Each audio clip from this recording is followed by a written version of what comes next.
ራዝሙስ የሚያረጋው ቸግሮ እንጂ ኧረ እባካችሁ እያለ ነው። የሚቀድም ሰላም ነው። የሰላሙ ጉዳይ ምንድነው? የውጭ ሴራ አለ፣ ይሁንም ያባላ የውጭ ሴራ አለ እያለን ነው የምናማ።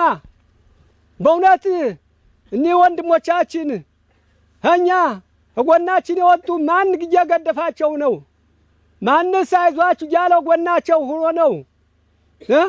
የግል ድርጅቱ አይዟችሁ እያለ እነሱ አይደሉም የሚያጓጉና የሚያባሉን። ኧረ ህዝቡስ የሚያረገው ቸግሮ እንጂ ኧረ እባካችሁ እያለ ነው። ኧረ የሚያባላልን ሰው አላወቅነው። ኧረ ውጭ ጠላት አለ። አሁንም አገሪቱን ጨለማ ያገባት ቧልት ነው። አሁን እዚህ ስንናገር አላምሸትማ ወረፋም የለው እዚያ የሚደወለው ስልክ ግን ያልፈራም። አስማማው አቢ ወንድሜ ሙቷል። እሱ አልበልጥም።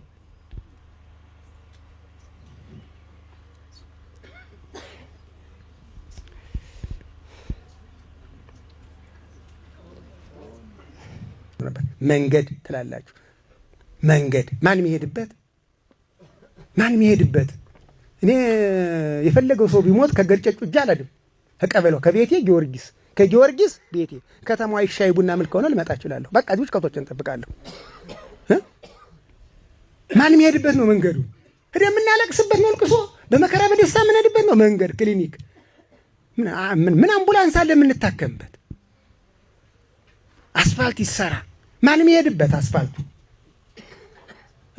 አምቡላንስ እንኳን ከወረዳችን አንድ አምቡላንስ አለ እንዴ? ናኒና እኮ ተቃጠለ። ጎሽ ሜዳ ወስደው ሰቀሉ፣ ተቃጠለው፣ ተጎርጉሮ ተሸጠ። የመንግስትም ችግር አለ። መንገድ እንኳን ማጠብቁ።